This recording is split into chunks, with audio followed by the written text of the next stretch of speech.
So just choosing an assessment, getting the sentence, the purpose of this assessment is. Okay.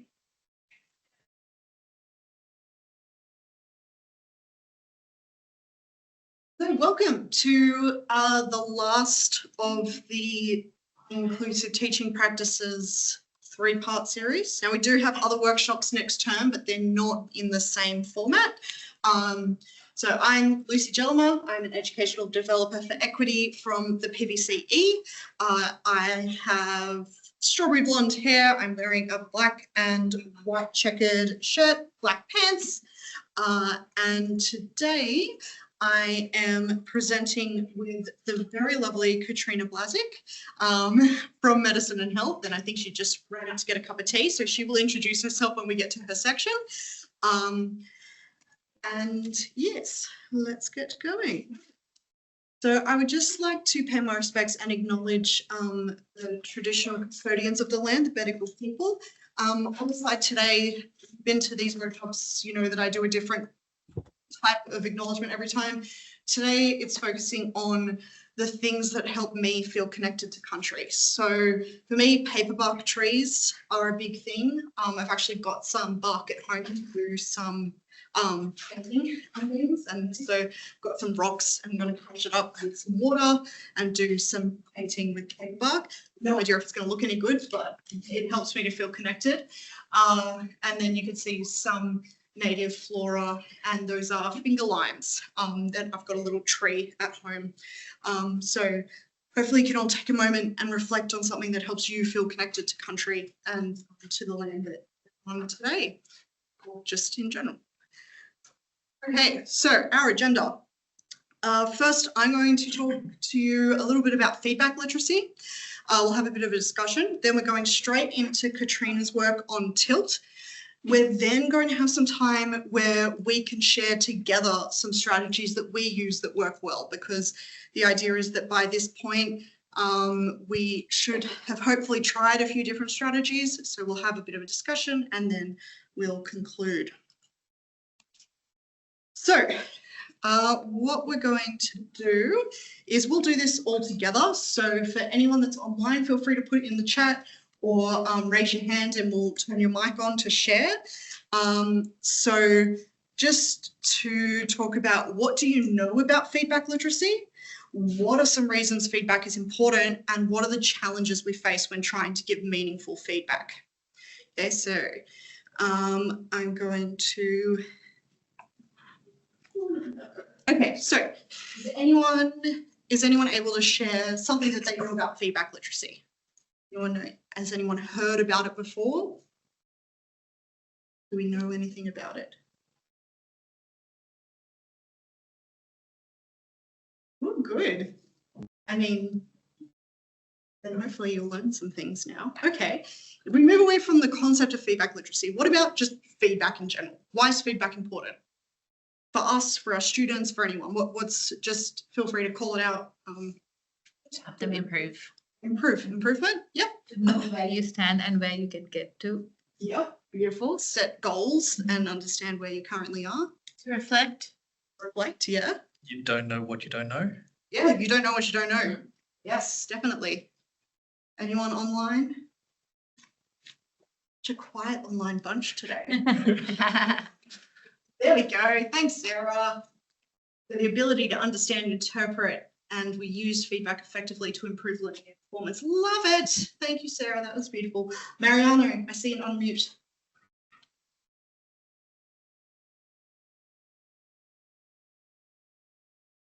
Totally fine, Sarah. Okay, that might have been an accidental unmute by Mariano. Okay, what about the last one? What are the challenges we face when we're trying to give students meaningful feedback? Time. Opportunity to incorporate the feedback. Opportunity to incorporate feedback, yes. Being concise. Being concise, yes. Students understanding the feedback. Students understanding the feedback, yes. Students reading the feedback.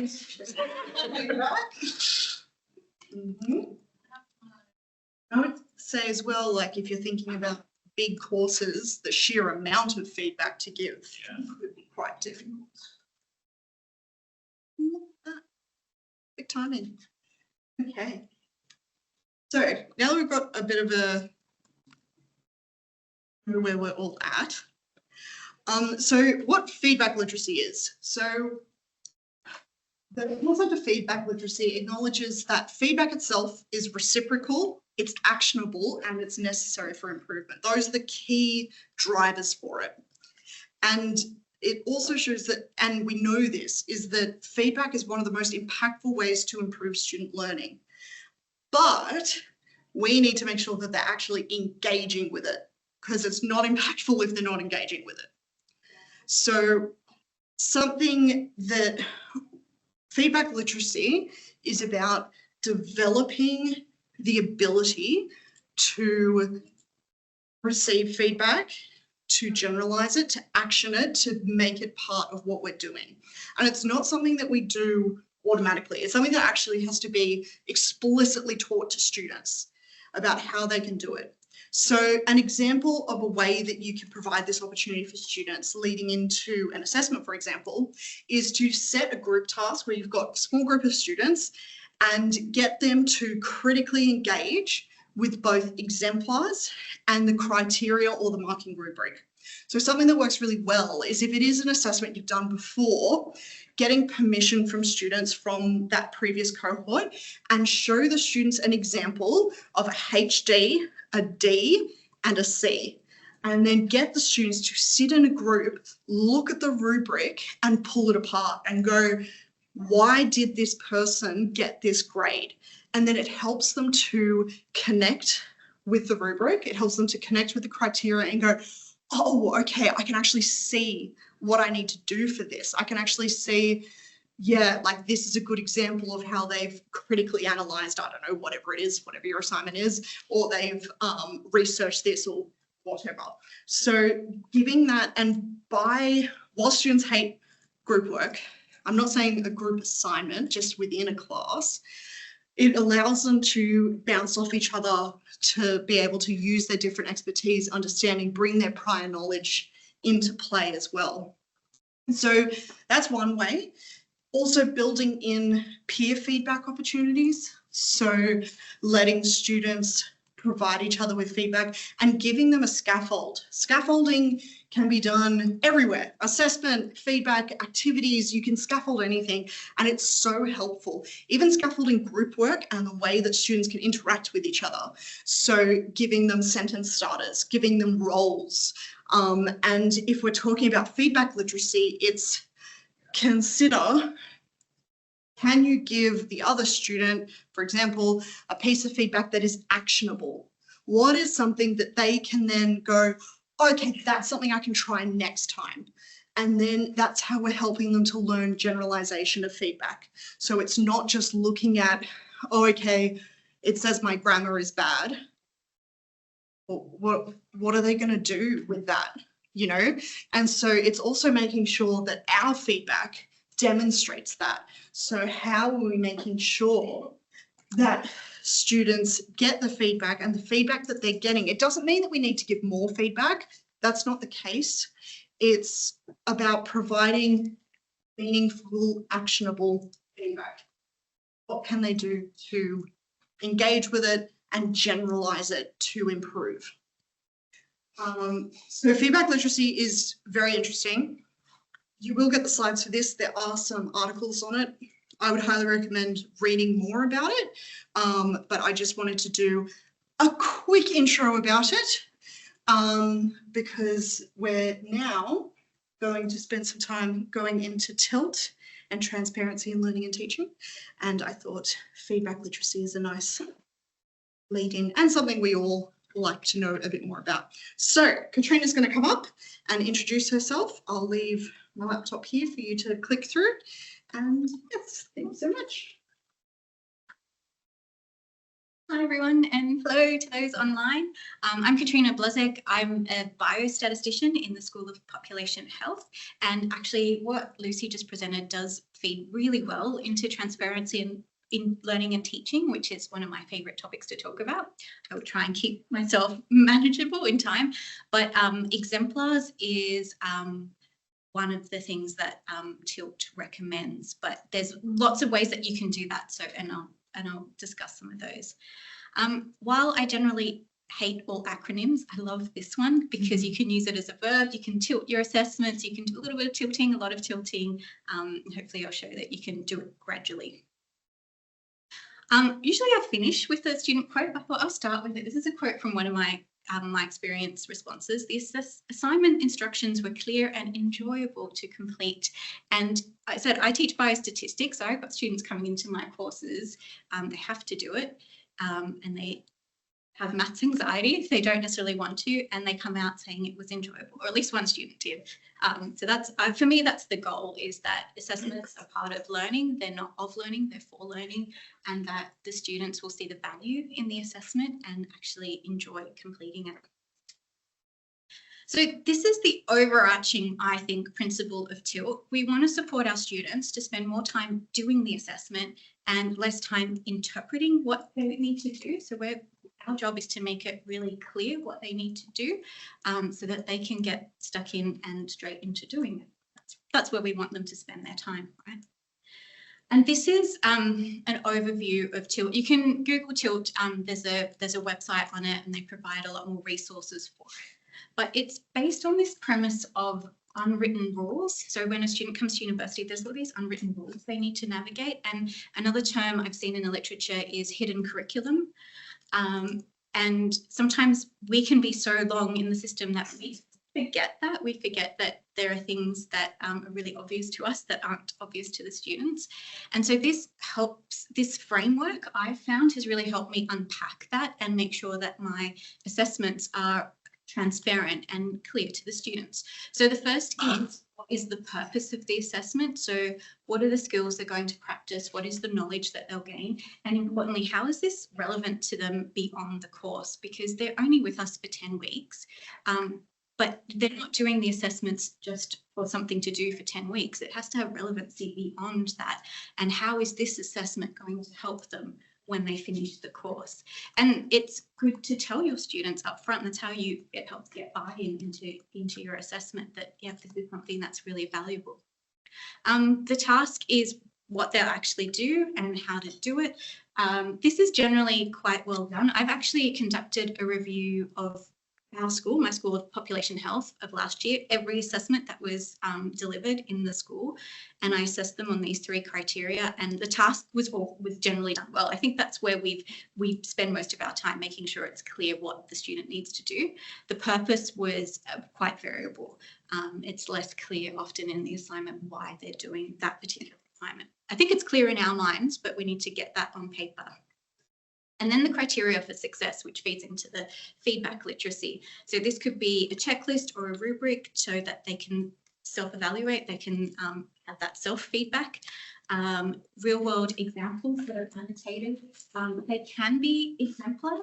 They don't have to be, though. They can be, so my approach to TILT, when I first heard about it, I kind of blocked the criteria for success bit, because I just heard it as you have to give us previous student work. And I know in my course, students tend to just copy without thinking.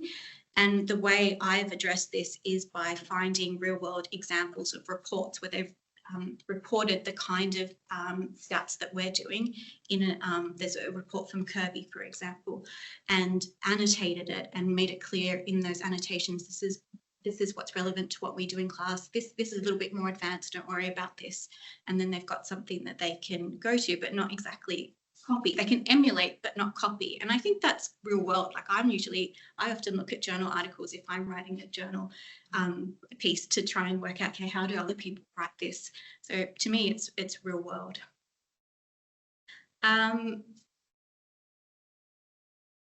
The like there's a lot here.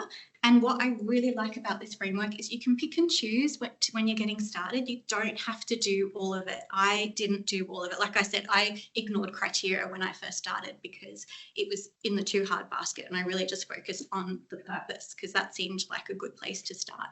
And so I wanted to show you some evidence of how this has played out in a course I teach, which is an undergraduate biostatistics course.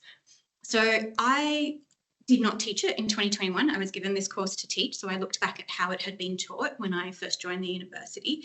And there was a signature assessment. And the purpose, when I looked at it, I was like, it's implied. It wasn't explicitly stated the purpose of this assessment is, but it was quite scenario based. So I thought, I think students would get the idea of why they're doing this. The task was clear. It's undergraduate, so it had nice, clear steps. But there was no criteria, so nothing to demonstrate what success might look like. Then, and then in my experience, and with the caveat, I realise my experience is not a perfect tool, but this is all I've got so far for evidence. That year, the assignment was doing quite well in the course. Everyone agreed to some extent that the task was relevant to the course content. In 2022 was the first year I took over, and I think I might have just heard about tilt, but not in time to really implement it in this course. So this was probably me doing my vibe, my intuition, although I think there's a lot of tilt that is could be driven by intuition. So the purpose was still implied. I hadn't gotten around to writing a purpose statement. I still made sure the task was clear. I added a marking guide. My journey with rubrics has been every time I sat down to write one, I found it really, really hard and I just couldn't do it. And so I started by at least writing a marking guide. And then AI has definitely helped me in writing rubrics. That's one thing where it saved me a lot of time. So that year, I saw an improvement. Almost 2/3 of the class strongly improved. That's the course. In 2023, I went full tilt. What isn't clear from this is in between there was another course I taught where I did the more gradual things in between. But in 2023, I added that purpose statement. The purpose of this assessment is, I made the task even clearer and I started adding hints, and that was based on where I had seen students sort of go down rabbit holes in previous assessments, and I was like, I don't want them to waste their time on this. And the hints I give, like in the undergraduate course, are going to be quite different to in a postgraduate course, so it's very context specific. I finally managed to write a rubric. I think that was thanks to ChatGPT, and I put a plus there because I had added learning activities with solutions. So the solutions for me were an exemplars of how I expected results to be presented. And bam, 100% strongly agreed that the assessment tasks were relevant to the course. So to me, this was very motivating. Like I could see, like as I was employing these things, that it was having an impact on at least how students perceive the assessment.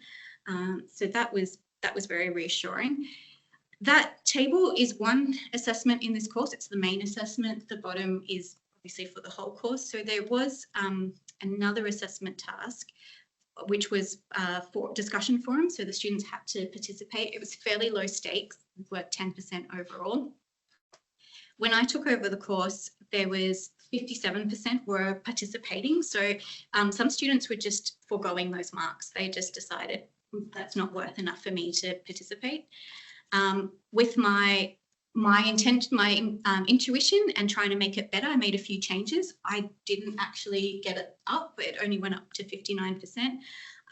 Once I then started putting purpose statements. The great thing about tilt is you start seeing opportunities everywhere. And I got it up to 82%. So 82% compared to 60 were now participating in the forums. And what was really nice that year was I changed it to they only had to do 4 out of 5 forums, and 40% of the class did all 5 forums. So they were doing work that they didn't even have to do because hopefully they could see the value in why they were doing it, because I was telling them why they were doing that. So here are some examples. This is from another course, a biostats course I teach, but I have a purpose statement. The purpose of part A is to continue to develop your skills conducting a statistical analysis and reporting your work at a standard that is sufficient for publication in a journal. So that's really a key in my course. It's about communicating the results and at a particular standard. And this is so they can see this is for the future. This is most students taking this course are interested in research. So I want to get them ready for writing journal articles. This one I came across when I was reviewing assessments from our school. So this convener uses a story wall, and which is, I think, a fairly novel type of assessment. And so they've written in the fundamental objective of this design. So they're explaining why they're using this particular format is to drive better, deeper, and more sustainable learning by enabling you to identify your strengths and weaknesses and target areas that need work.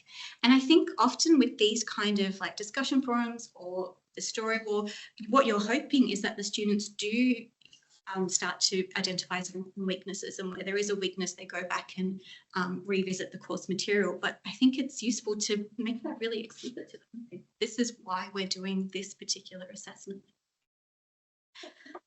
This one is another, I love this example. This is from my colleague who teaches biostats, and I've now emulated what he does. So this is what the activity solution, so this isn't the assessment. There's learning activities, there's solutions that come out every week, and this is what they used to look like. And if anyone who's done any sort of statsing, this is raw output from a stats software. So this is what the solutions were saying. In an assessment, we tell students we want neatly formatted tables, do not include raw output. And yet this is what we were demonstrating to them. So he went through and revamped his solutions so that the first part of the answer is the answer in the format that we would expect in an assessment. So a neatly formatted table. Below that, what you can't see is then he goes through the process of how you get there, how you get the raw output from the software. But the first thing the students see is actually in the format that we would expect. So we're modeling excellence for the students, basically. So you really can find those opportunities for tilt anywhere in the course. So I'm doing all right. Think back to the start of half an hour ago where I asked you what the purpose of your assessment was, and having now listened to that, would you make any changes to your statement, or how easy or difficult do you find it is to write that statement? Anyone online, if you're brave enough to share in the chat, anyone in the room? Yeah, I'll give you a few moments.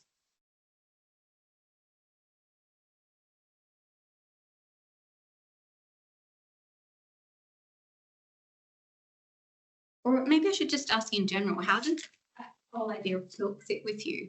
Is it that's all really obvious, or it's obvious but in a useful way that it like spells it out, or this is all completely new to me? I just wanted to say, I think it's important to also, to let students know why they're doing it now, but also for the future, because they'll be more motivated to do it if they know they're going to need to do it in the future. Like it's linked to their job and Yes. the real world, as you said. Yeah. Yeah, I think the more you can link it to the real world. Because I think sometimes that's not done at all. No. Students just do it in the class and like, okay, I finished the assessment and done. Go to the next class. But if they know that there is, really meaningful and they get lots of examples of why it's relevant. Yeah. So I think I like the model a lot. I feel like it's a great opportunity because what is the first thing? Like I've watched the logs in Moodle. I watch what students do when they first enter the course. What is the first thing they do? They go and look at the assessment. So that is our best opportunity for learning, right? Because that's the thing that's motivating them to get through the course. So why not make it as much of a learning opportunity as you possibly can? Just think about being human. We want to know the purpose of what we're doing.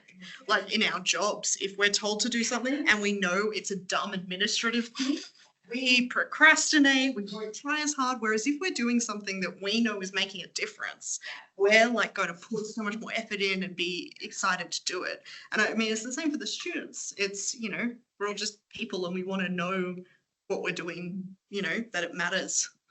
But And we do it in real life. Like if you go for like a teaching award, if you go for promotion, what do? You find people who were successful and you get their applications and you read them, and then you get ideas and you emulate them, and you don't copy them, but you do get ideas on how to structure your own argument, because it's hard starting from scratch if you don't know what the expectation is. Anything from online? Any thoughts to share?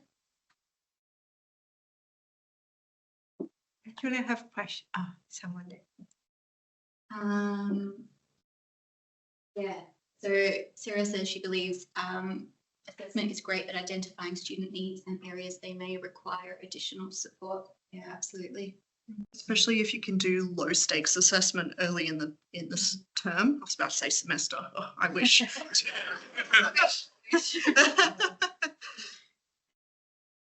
Yeah, definitely. Feedback from my students has been I have quizzes, optional quizzes that are not worth any marks that they can do, and they love them because you can see them. Some students ignore it, and some go in and they do it multiple times because they're trying to get that feedback to figure out where they're at. I actually have a question. Mhm. You were mentioning that you're reviewing all of the assessment within your school, and I just want to know the process of it and how did you do that, and whether it takes a lot of time, and then for a course convener to make a change in their assessment, will this take a lot of their efforts, time? I know like you have couple like 2 iteration. What is your tips? Like, yeah. Yes, lots of questions there. I'll start with the end bit, which I'm glad you said it because I didn't quite convey it. But what I really like about this is it's not actually requiring you to change your assessment.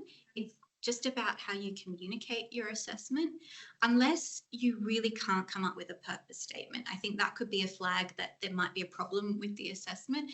And like, even for me, there was assessments that I in my gut felt like they were the right thing to do, but it took me a while to find the words to convey why I thought they were important. And while I was struggling to come up with these words, I started questioning, like, is this a good assessment? Maybe this isn't a good assessment if I can't explain why they're doing it. And then eventually I was able to articulate it. But I thought for me, it was a useful learning process of why am I asking the students to do a reflection?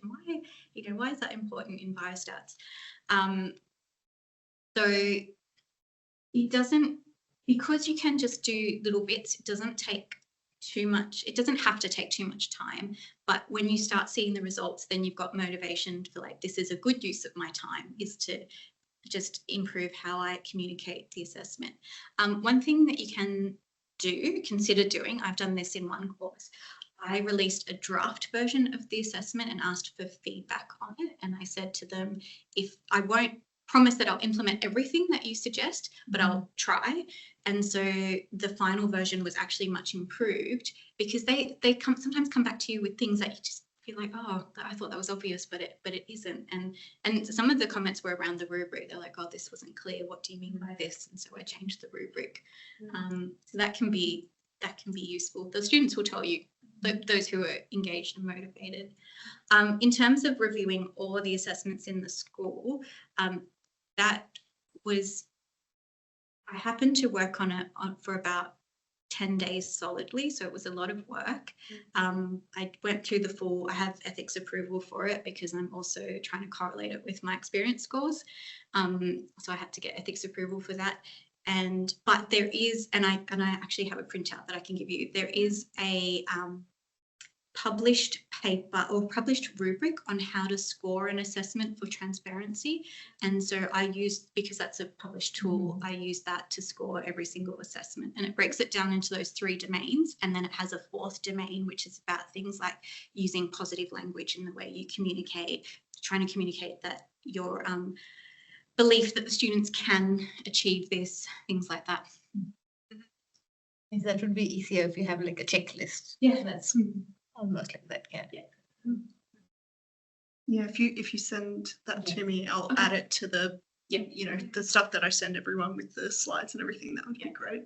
I will do. And there's a version where they've actually provided some guidance on different assessment types. Don't necessarily need to have all I think they've got 19 criteria. You don't need all of them depending on the assessment type. And I found I had to adapt a few of them as well. But yeah, I found that useful for scoring the assessments.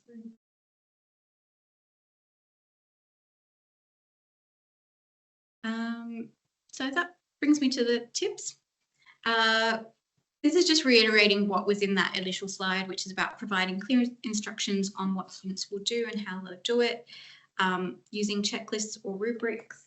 It's interesting because I always have this, I've never been completely sold on rubrics, mostly because I feel like a lot of the rubrics I see use language that is quite vague. And so I'm not sure that that's that useful to the students. I would argue a well-designed checklist is better than a vague rubric, but that's my personal opinion. What's interesting in that published rubric for scoring, they don't specifically say that it needs to include a rubric, just it has to include some sort of checklist or marking guide.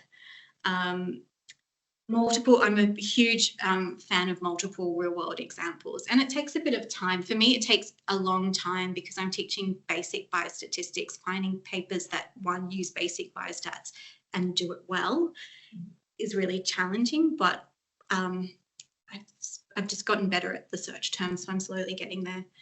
And you can build it up. Like even if 1 year all you do is find one example, that's fine. Next year add another one, and then you've got 2, and over time you'll build up a little bit of a bank. And you probably don't want too many. You don't want to overwhelm the students either.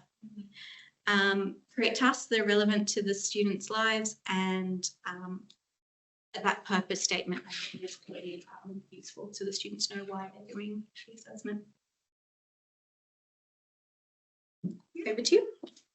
Thank you so much. Okay, so what we've got now, because we've talked about feedback, and feedback from these presentations is that they are always very rushed because I'm terrible at working out timing.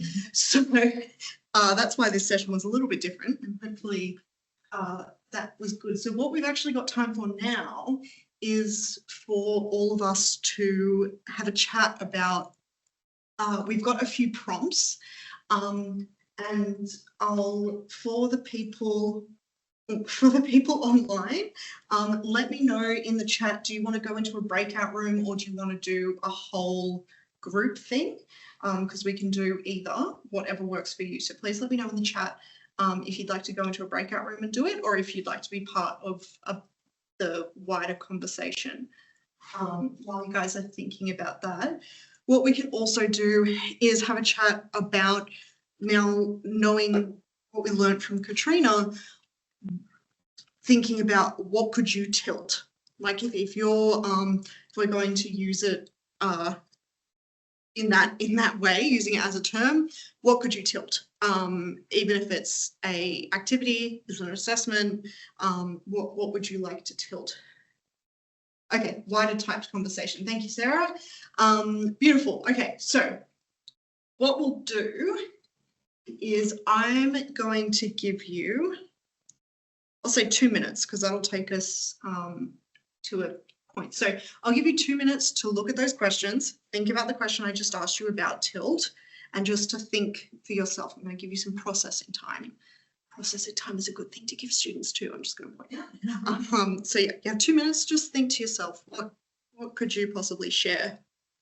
Just to talk about that strategy, giving people time to think about their answers, particularly beneficial for neurodivergent students who do need some time, particularly with it silent, to be able to think.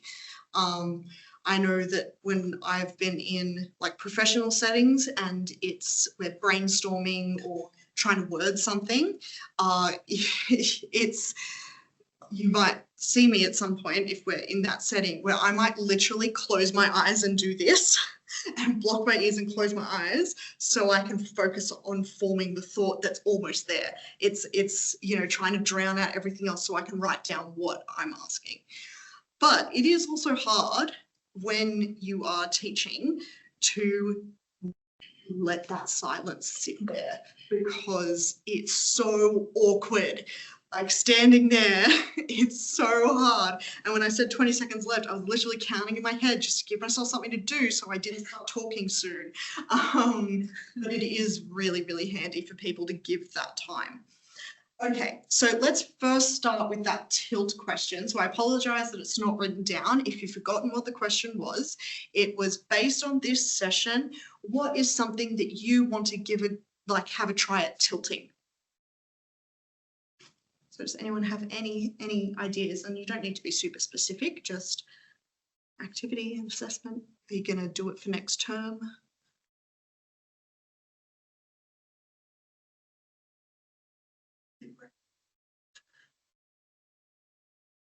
Currently in one of the will assessment uplift that we're doing for T3. So before coming here, I didn't know tilt was transparency in learning and teaching. I never knew that. Maybe I've come across it, but I didn't put my head down to it or point it, and then I could explain it kind of. But when you were talking about it, I could see that in our assessment uplift, we are doing like assessment overview, assessment instruction, marking rubric, all three. So I can see it, but then now I want the rubric criteria to see that we have, because we are now sending it to will leads for feedback and then incorporate it again for ready for T3. So I wanted to check with the rubrics. That was really informative. Thank you. Awesome. Yeah, great to hear. And that's something about inclusive teaching in general, is a lot of the time you guys are doing this stuff, you just might not know the name for it. So, you know, it's good teaching practice and inclusive teaching are one and the same. And so it's, you often are implementing things you don't realize, oh, that actually has a term. And then it helps when you know the term, because then you can find out about the checklists and you can learn more and do it even better. Yeah. We just wrote an abstract for a conference, and I'm like, oh, it was Monday. I would have known this term. I would have used that term. Forget it in, but that literally happened to me the other day. I wrote an abstract for a conference and I sent it to someone and they're like, oh, you're talking about this. And I was like, oh, am I? And I Googled it. I was like, oh, that's exactly what I've been doing. Oh, okay. I didn't know that had a term. So yeah, so handy once you know it. Okay, what about, does anyone else have? In the in-term assessment that we do, the tasks that we get them to do are quite convergent. So we find it difficult to give either a rubric, because often rubrics with vague words, as you said, just becomes a thing the students can argue about and not anything that's actually useful. But even giving a checklist, half the time it just any meaningful checklist would just give the answer away. Yep. But actually the thing that worked to was kind of tangential but maybe related, was to change the context of the assessment. Instead of being, here is this assignment question which we're going to mark out of a score, and so there's all the anxiety that comes with that, we changed it to, you have many attempts at this, and it's either done or it's not done. And this kind of the students' anxieties around that were, oh, what if I do it in a way that's wrong or not intended? And it took that question out of it. I don't know, and it doesn't quite fall under tilt because we're not telling them ahead of time perfectly, because it's quite difficult to, but achieves the same ends, I guess. That's competency-based assessment. Thank you. Yeah. That's the ability to resubmit, and you don't have a score. You either pass it or you don't. And that's, you can set it so that the pass is higher than 50% or whatever. You could set it as 70% because that's what would actually be competent in this, situation. But because they can resubmit, so expectations, because we all get that. Yeah. So there's actually a working group at the moment that's focused on competency-based assessment and supporting academics at UNSW to integrate competency-based assessment. Yes. In terms of inclusive teaching strategy, what I can think of will be beneficial for students, for them to know where things are. So with this tilt, right, we know already, so here is the purpose, this is the task, and this is the success criteria. So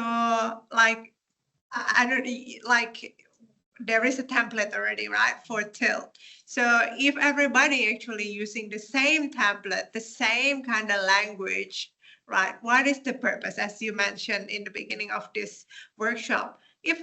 Imagine if every course convener is doing the same way, then it's easier for all of the students. That's their same experience from one course to another course. I think that's how being inclusive.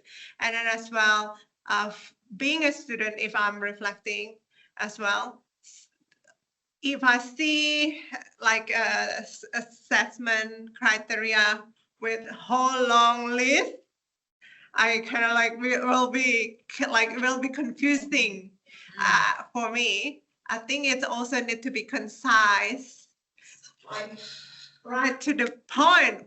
What do you really want? Tell me in this, in this page, right? Kind of, so that then student doesn't need to trying to find, oh, where do I find it? Is it in this forum? Is this in this announcement that my convener told me, or blah, blah. Yeah, it's just in here. Yeah. And that helps, like that's all the transparency. Yeah. It's super easy to know, Yeah. like, what is the purpose? What am I doing? How am I doing it? And Why am I doing it? why am I doing it? You know? It takes a cognitive overload as well. Yeah. Exactly. So my colleague Ben Phipps and I were talking just earlier about assessment, and he was saying a while ago they did a review of some assessments for a certain school, and there was one assessment that had 14 pages. And so the 14 pages to explain the assessment. So obviously the feedback was if the student can't understand what they're doing in one read of it, like generally, then it's too long. So 14 pages, you're not going to remember everything that you've read. Yeah. Whereas if you've got those clear, and that, like you said, it helps reduce that cognitive fatigue because it's clear. Purpose is this, the what, the why, the how. Yeah. And that's what they need. Yeah. Did you? I just wanted to agree with that because we're also doing like an uplift of assessments, and I think it's useful for anyone to have maybe someone else look at their rubric. I was looking at one that had like the criterion, but the criterion were kind of like not just one category, but lots of questions for each criterion. But then of course they also have like the different descriptors for the different levels. So those are like more text, and there was just so much text all, in the rubric. It really could have been, cut down quite a lot. But maybe you don't know that if if people are producing their own rubrics and they're not having people review them, you don't realize it's not clear. Yeah. And you don't really realize things you might miss that were obvious. Like Katrina was saying, asking the students, can you review this assessment? Co-designing assessments with students there's a huge evidence base of how valuable that is. And it's, if you can't co-design, then at least do a draft thing like that. That's, less time intensive if you don't have the time to co-design, but, both those getting that student feedback and woo, that.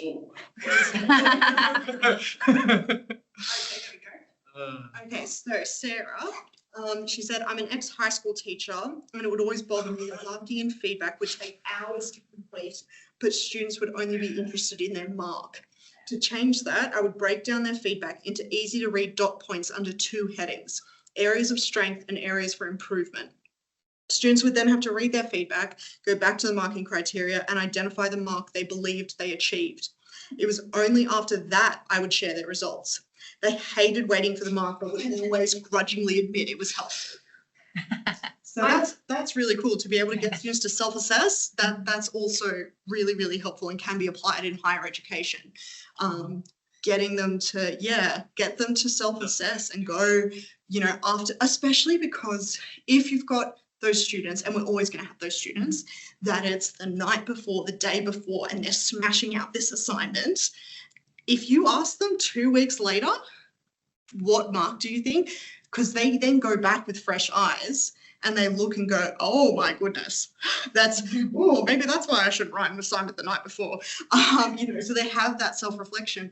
And then when you go through and get them to do it against the rubric as well, or get peers to do it, so make it anonymous, and you could do that as well if they're comfortable with that. It depends on your situation, but that's something that's really great. Thanks, Sarah. Just on that, there is evidence that if you have a mark and feedback, students will go straight to the to the mark. And maybe for the Nexus Fellows, like it would be awesome if in Turnitin there was a way to release the feedback before you release the marks.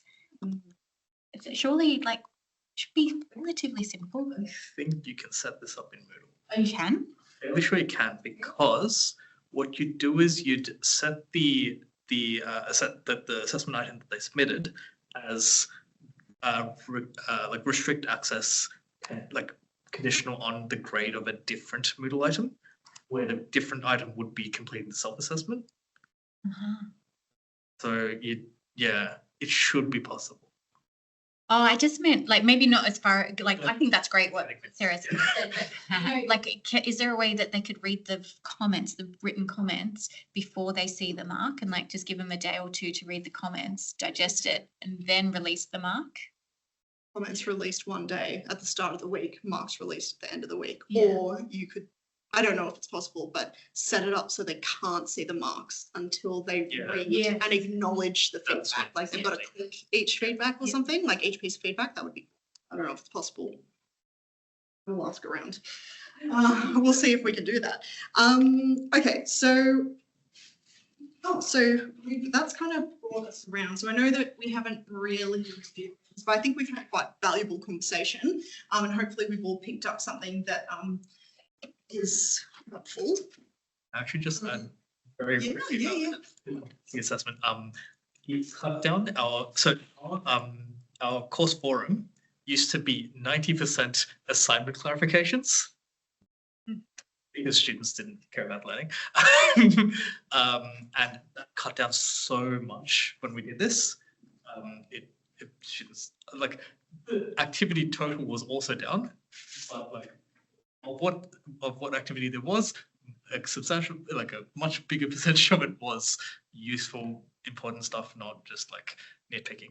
Yeah, competency-based assessment has a very strong research backing in the benefits, and when it's done well, reduces anxiety and helps students to engage, and it's very, very good. Okay, so we've kind of reflected it anyway, because that's what our conversation was. So we'll. So universal design for learning started out originally just as universal design, and it was a movement in architecture to make things accessible for everybody from the very start, the very first blueprint. So instead of having to add ramps and add lifts and make cuts in the curbs, afterwards, when you discovered somebody that was using a certain building or a road required accommodations, they would build it into buildings in the first place. So we've taken that idea and used it for building our lessons, designing our courses around these principles so that they're more accessible to more people right from the get-go initially. And this is really helpful for students for obvious reasons, because it does make everything more accessible. And it started out very much as a primary and secondary school initiative. And back when I was teaching, I have 20 years in the high school classroom before I became an academic. And back when I was teaching, we used universal design. It was just being introduced, and it was a big, exciting thing. And it works so well. So a few years back, and it hasn't been long now, somebody got the idea that maybe we should be doing this at the university level, because in the last 10 years, the amount of students that are neurodivergent that are attending university has more than doubled. And although they've got ELS, Equitable Learning Services, and they will make them a learning plan, and as lecturers or course conveners, we all get those plans that give us ideas of what we can do to support individual students. The onus is still on the student to go somewhere and disclose that they have a disability and ask for help. So if we're already doing some of these things, there's less need for students to have to do that, number one. Number two, we're reaching more students because there's a whole bunch of students that don't want to disclose and don't. So we're hoping that with universal design, we will be more user-friendly to everybody, and also maybe retain some of those people that end up dropping out of university very early because it's just not an environment where they can feel successful. So That's the why should we do this part. The how, let's start with the basics of UDL. So the first principle of UDL is representation, and this means that we're providing learners with a number of ways to acquire information and knowledge. So this is when we're teaching. And I also think this first principle is the easiest one for us to actually enact, and I think most of us do it already. It means we're not just standing in front of the class and lecturing. We have PowerPoints, we use some multimedia, we give them options on how they get that knowledge. Principle 2 is action and expression. And this shows students, not shows, but this provides students with the opportunity to demonstrate their knowledge and what they've learned in a number of different ways. So some people are severely test phobic. So rather than give a big test, take a big test? Can they write an essay? Can they produce some kind of a booklet or a lesson plan? Principle 3 is engagement and interaction. And this is when we give students multiple means of engaging with that material that we're teaching. So it lets us tap into students' interests, what their specific favorite ways to learn are, their learning styles, levels of challenge, and motivation. Go ahead. So let's explore UDL. If you would just click on that link, let's see if it'll be nice and take us to the interactive UDL guidelines. I do need to change my sharing settings, so give me 1 second. Well, you know what? If you go on to the next slide, it's got a bigger picture of that, I think. So I wouldn't worry too much about it. Just know that that link takes you to this exact picture that's on this slide, but every single line in that picture is actually a link that takes you to ideas on how you can implement that particular thing. So when we look at multiple means of engagement, you'll also see by each one of those tiers, engagement, representation, and action and expression, we use little brains. And that's because UDL is also based on brain biology and what parts of the brain are enacted when students are engaged in each of these different tiers. So engagement is the affective networks of your brain, and representation is the recognition networks of your brain, and action and expression are the strategic networks. So engagement provides options for recruiting interest. Now, this is one of the more difficult things to do often, is to get students excited and motivated to learn. Also, sustaining effort and persistence, and then self-regulation. And if you look at the very bottom bit, it says purposeful and motivated. Now, with representation, we're looking at things like perception, language and symbols, and comprehension. And that's resourceful and knowledgeable. These are the qualities we expect from expert learners at the bottom.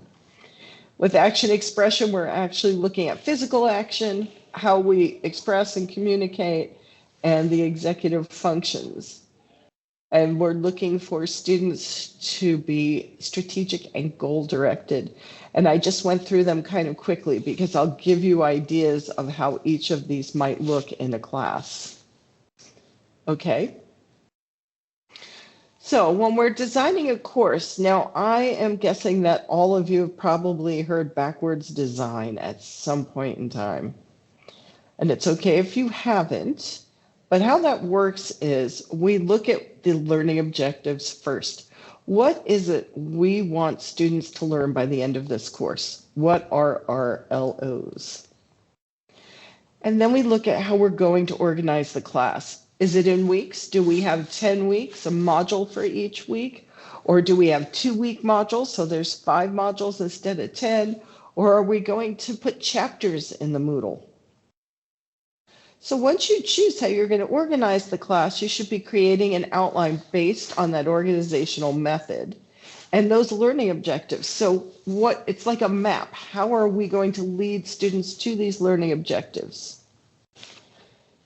So we need to then incorporate the UDL principles to meet the needs of our students, how we're going to teach, how students are going to engage, and multiple means of assessment. Now, I had said that the representation tier is the easiest one. I'm thinking at the university level, the assessment part of UDL is the most difficult one to implement, simply because we have to go through many, many committees when we change an assessment.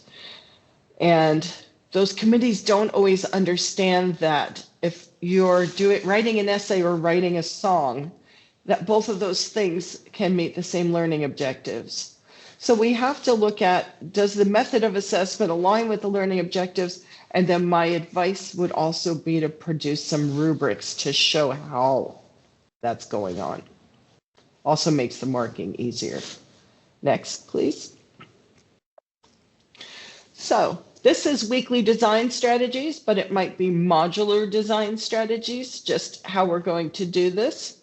So for each module or week, there should be some kind of an introduction. What are we going to learn? Why is it important? And then provide a map for students. List the directions at steps. Step 1, complete the pre-reading listed on Leganto. Step 2, watch the lecture video. Step 3, listen to podcast. Step 4, complete post-reading. Step 5, complete check your knowledge quiz. Now, I believe that we don't give this kind of explicit instruction at the university level because we all have an assumption that people know how to navigate their coursework. And I think, the old thing about it, the word assume is still true. It just makes an ass out of you and me. We can't assume anything. So the best thing to do is to be as explicit as possible all the time. And students all seem to appreciate that when I do that. Next. So we're looking at engagement, optimize relevance, value, and authenticity. How are we going to do that? Sorry. Well, no, that's perfect. I was going to say you can just probably do this without me even telling you. This is an actual screenshot of what I do in one of my courses for students. So I always start with the week number, what topics we're covering. Is there a lecture? And then it says, yes, attend in person or online, synchronously or asynchronously.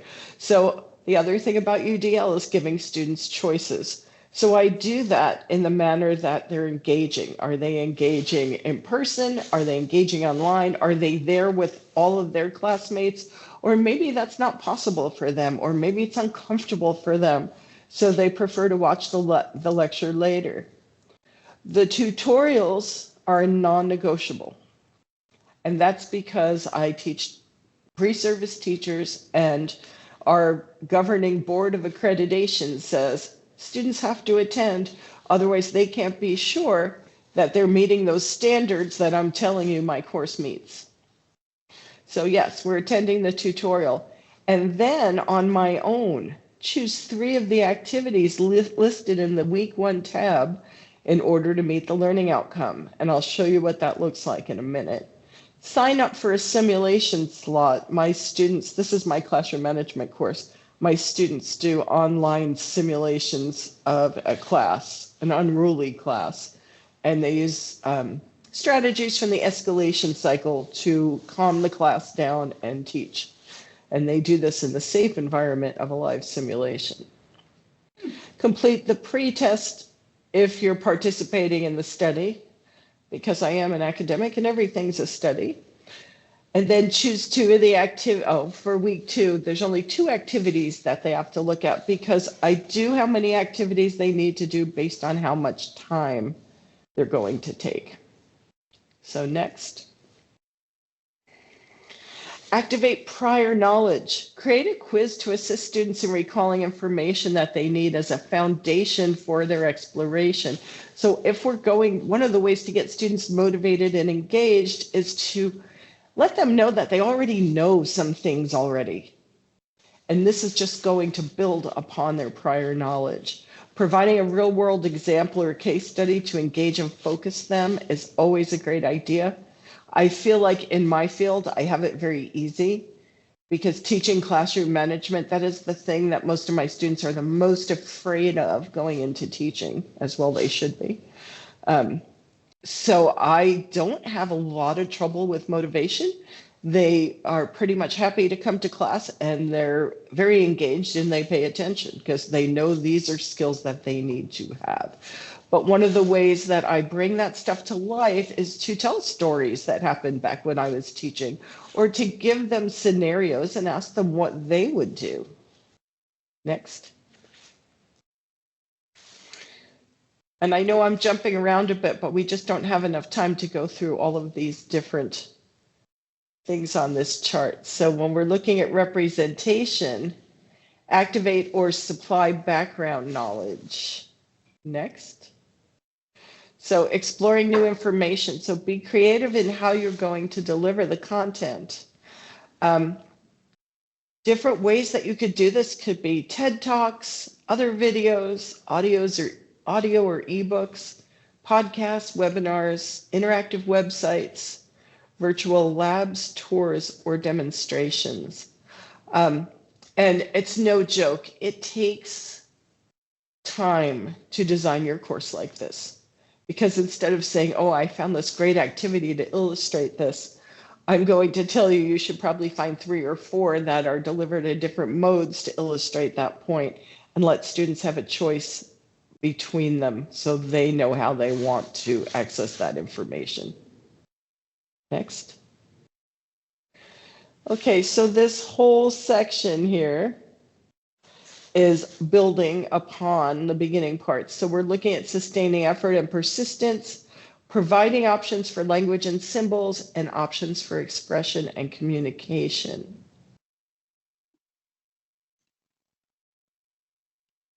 So providing students with opportunities to engage and use their prior knowledge. We can do this through student-paced lessons like Pear Deck, and both synchronous and asynchronous surveys, quizzes, polls, and discussions. I do a lot of polls that I just put on a PowerPoint, and I mostly lecture in Zoom, and students use the annotation tools to participate in that, whether they're sitting in front of me or online, because it gives everybody a chance to participate together. Encourage student collaboration with their peers using in-person group discussions and then breakout groups if you're teaching online or teaching hybrid. Build interactivity into the learning tasks whenever you can. Students learn best when they're talking to each other, when they're processing together. So my 2-hour lectures are not just me sitting at the front of the room and talking. I build all of these things in there. I vary the tasks as much as possible. And like I said, I use a mix of synchronous and asynchronous. And part of that really happened when we moved to the 10 weeks, because we all know what a struggle it was to get all of our information crammed into that 10 weeks. So whereas when we had more weeks, I might use a 2-hour lecture to show an hour video and do an activity about it. I won't spend my time like that. I just don't have that hour anymore. So for one of the non-negotiable activities on the Moodle, it might be watch this video. And then maybe in lecture, we refer to it and talk about it. Next.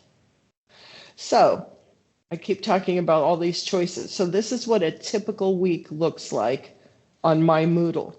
So we've got the learning objectives for the whole course, and then we have weekly objectives. So where this says, read chapter 1 of the De Noble text, SLOs 1, 3, and 4, that would be for the student learning objectives, and they would be listed on top of the activities. I just didn't have enough space to put everything on the slide.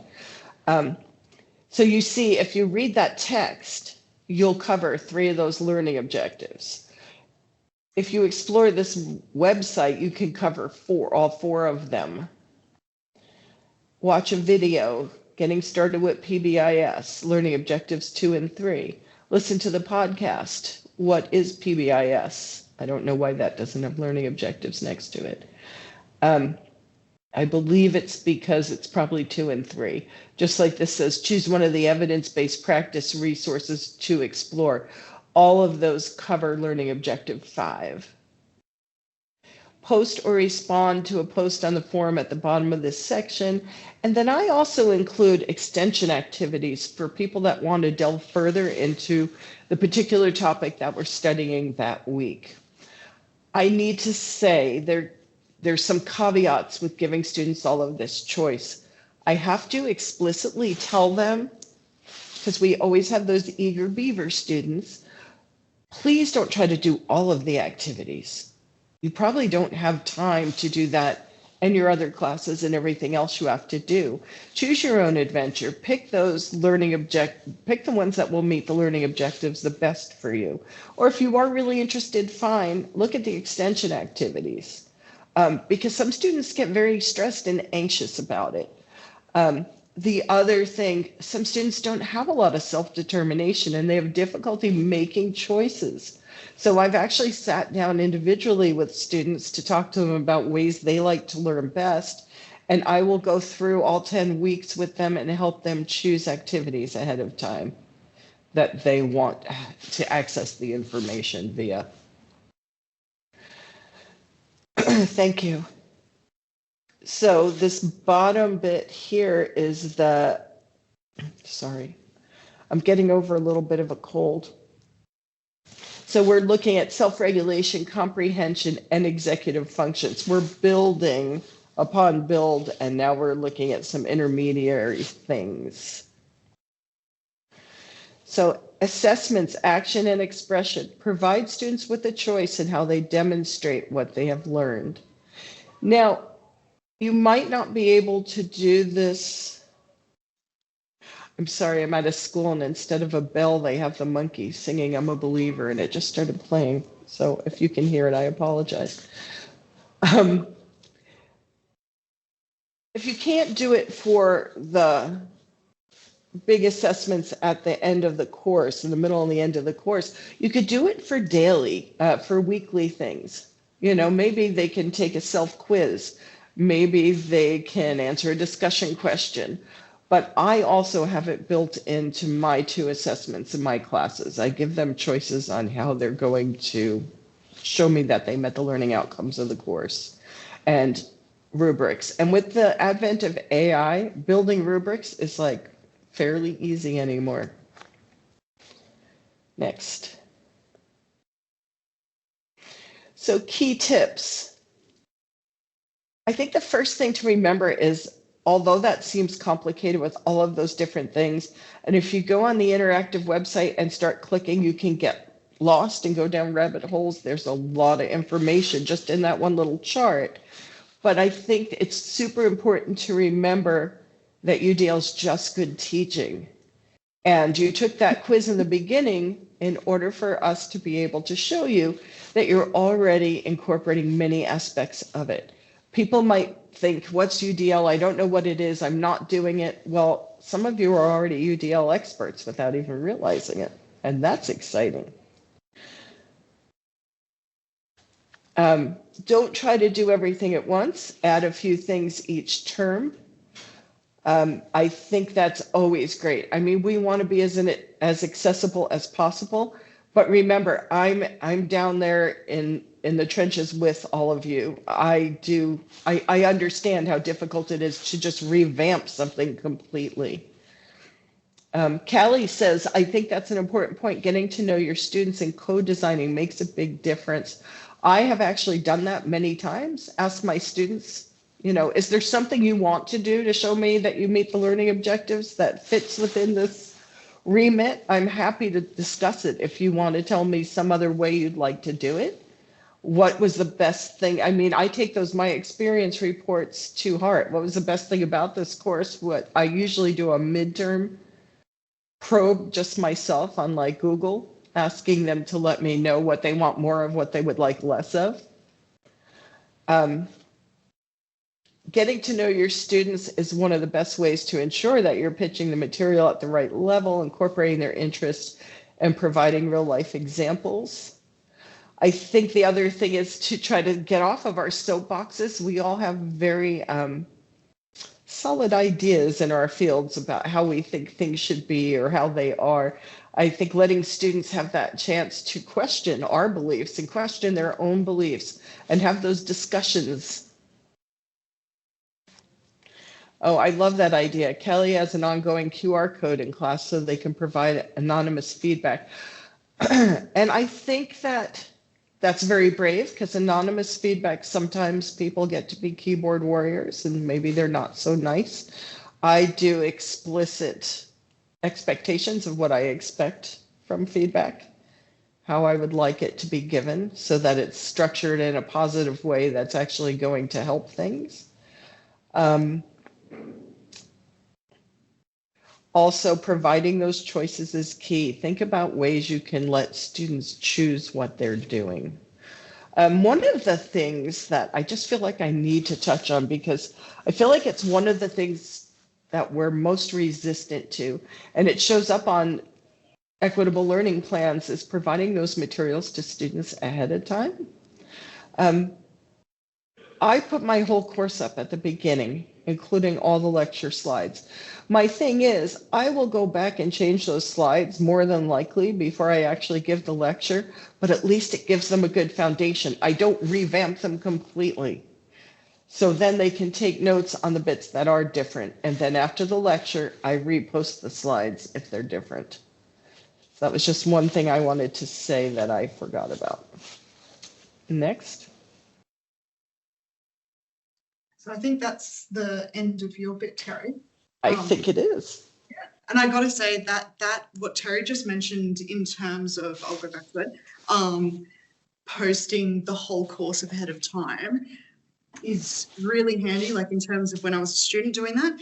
It also meant when you're providing choices for attendance, then you're excited to attend the lectures when you're like, oh, this is on this, I know this topic's upcoming, I'm really excited to learn about it. Or, you know, it gives them a bit of scope as well for our students. So to be able to see like, oh, this one is going to connect to this lecture later. So if I don't pay attention in this, then this is going to be harder and all of that sort of thing. So, you know, it really helps to be able to provide that further context, because I think something that Terry's mentioned as well is that we make assumptions a lot of the time and assume that our students, you know what's happening, know what to look at. But the more we can be explicit and the more that we can show students, oh, this is where you're heading and this is what we're doing, and linking those learning outcomes and all of that, it just helps the student to build those connections and then be more engaged in the material, because they can see, oh, okay, this is going to connect to this and I can apply this in this area and all of that. So it's really helpful to build that engagement. Awesome. Well, thank you so much, Terry. That was incredible. And yeah, Kelly, thank you so much for those. Yeah, it is really satisfying knowing how things come together. So let's do this one. So for everyone here, what's one strategy that you've received positive student feedback about? So I'll read all three questions and then you can have a bit of time to think, and then we'll share them together. So one strategy you've received positive feedback about, one strategy you've used during online learning that you could implement now that you may have not thought about, and one strategy that you just enjoy doing. You know, I think the best part of teaching is when we can enjoy what we do and are passionate about what we teach. So have a bit of a think.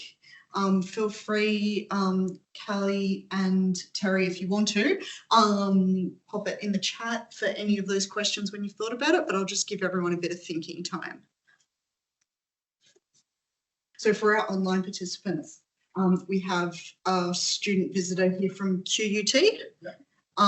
So she'll give her is that the right pronouns? She'll give her things in terms of the student view of those questions. I mean, I do have one actually. Yes. When it comes to feedback, you can also do it like pseudonymously when you have sort of persistent but anonymous. So that way you can sort of tell this is the same student asking the same questions. Don't necessarily know who they are, but you can sort of track over time how they're going. Not quite related, but Jamboard, I think it's going out in September or something like that. Yeah. But I had one class that used that, and that was fantastic, both because you get that overlap between in-class and online, but because that was anonymous, you could have people just post little things, little comments. You could talk about stuff and have people, as other people are discussing things, just add little comments to the side. I feel like it's almost like graffiti, like you're sort of just scrawling little notes to this active discussion. I found that very engaging and very interesting to do. Yeah, really helps with a sense of belonging as well, because then students can share, because you can do pictures and drawings, so you could share like, or memes or whatever. So it helps to have the that personal connection and that sense of belonging. Yeah. Yeah, beautiful. Callie's got integrating work experience into teaching. Old-fashioned show of hands. That is very old-fashioned, but yes, that totally works. And then that gets a bit of movement. It's always good to have a bit of physical movement in the class as well, even if it is just raising your hand or standing up and sitting down, just to get the blood flowing. I guess like my stuff is largely limited to demonstrating, so in-person, physical, and all that's more about teacher presence, making sure everyone's open, aware, you can ask questions. Please ask questions. If you have any problems with the machines, do not do that. Anyway, it's like, make sure people are, know that they're welcome and that they can approach you about all sorts of different things. But one thing I sort of came up with this stuff in terms of actual course design, that idea of providing alternate methods to pursue learning outcomes. Like, why have I not seen this before? This is actually a really good idea. Oh, great. Oh, that's always good to hear. If I go down that route and actually do some course design stuff, I think that would be really good. And I'm a big fan of explicitly mentioning like the learning outcomes and tying things to that. Definitely agree there. Like giving the alternates. That's good because someone can be like, I can just put on a podcast or watch a video, whatever they feel like. Exactly. It's less, this is something I really don't want to do. You've got 3 options. It's a bit harder to go, okay, these are all terrible. Exactly. Because if you've got, I've got to do 4 readings for this class. And so then you procrastinate and procrastinate and procrastinate. And then they either don't do the readings at all and then just hope that no one points them out, or, it's quick, or it's just adding to stress where there doesn't need to be if it's just not suited. Okay, what about like something you really enjoy, like when you're demonstrating or learning or teaching in any way? What do you just really enjoy about teaching? Good old fashioned seeing students light up. Just getting them to actually be like inquisitive and willing to ask questions. That's the hardest thing I find is like initially, who wants to answer this question?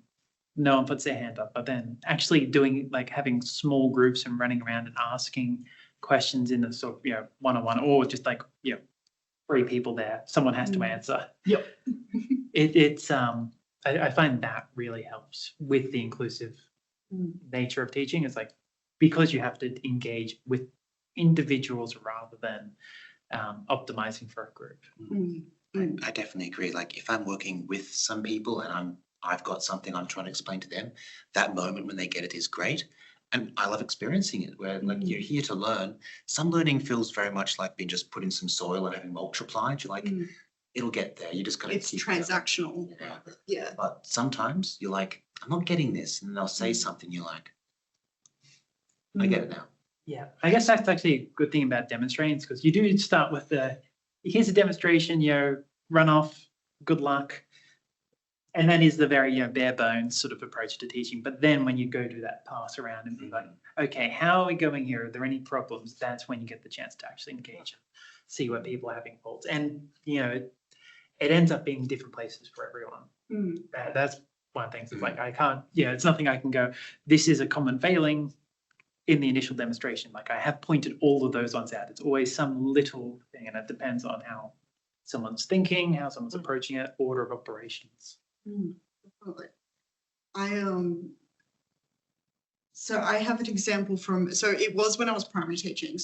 But I find the use of metaphors and stories very powerful, and to be able to see the light, like the light bulb go when you're using that, and that's what helps someone understand. So, and I mean, you've been in quite a few of my presentations, you know, stories galore, but there was this one that, this is years ago now, that will always stick with me. I was working with a class of, they were in year 5, so they're like 11, 12-year-olds, and trying to explain personification. And they weren't quite getting it. Like they kind of got it, but not at its core. And so I grabbed this bell that I had on the table for getting their attention. And I told them this big elaborate story about how I found this bell, and it was a lonely bell on this mountain in Thailand, and I could hear it calling to me, and the bell's name is, I don't know, Bob the Bell. And I said, and Bob was so lonely and blah, blah, blah, blah. And I said, and, Bob cares for me so much because I took him away from that harsh outdoor environment, and he just, like, nothing, Bob loves me more than anything. And then I walked over to the window and threw Bob out the window, and I threw the bell out the window, and the face of the students was like, oh my gosh, they were so shocked. And I said, and that is personification. You are caring about a piece of metal. None of that is true. It is a bell. And then that's what got it for the ones that were struggling. They were like, oh, I've now got this personal connection with this thing. And so, yeah, for me, it's that when you adjust your teaching because you realize that they're not getting it, and it's because of the way that you are presenting the material. So you think outside the box of how you can present it so that you get the light bulb moment and it works. That has always been my favorite thing. Beautiful, Callie's got one. So when I do hybrid lectures in the lecture theatre, I make sure I stand and face the camera directly and introduce myself properly and specifically greet the students of ours who also study at rural campuses to make sure they feel included. That's beautiful, Callie, and that's, 100% something that people wouldn't think about, because particularly when it's hybrid, sometimes we're just so focused on getting everything to work that we forget about those students and that they still want that connection. That's beautiful. Thank you. Okay. So I feel like in those questions, we kind of did a bit of reflecting about what we've learned, and hopefully everyone's taken something away from what Terry showed us, and learned something about UDL, or even just a particular part of UDL that you want to give a go, and hopefully it gets you interested to do more over time. So we do have some workshops next term. I don't have set dates yet, but student perspectives on inclusive teaching. I am going to SCON on Monday, so I'm going to get some students. What we're going to do is have, I'm hoping 4 or 5 students. We'll have them up here, and I'll have some general questions. So it'll be, so the things I'm going to ask them are, what are some strategies that teaching staff have used that has helped your learning? What are some strategies that have not helped your learning? Then we're going to have some general question time, and then if we've got time, depending on how robust the conversations are, we'll have a student on each table with small groups of teaching staff, so you can ask specific questions for those students to give you feedback. So that's what that one is going to be. Learning about specific cohorts, that is, I'm having trouble getting people, so that might change. But the idea of by specific cohort. So the plan is to have 5-minute mini presentations on smaller cohorts that we don't often think about. So one would be Pacifica students. One, I'm hoping I can do migrant and refugee.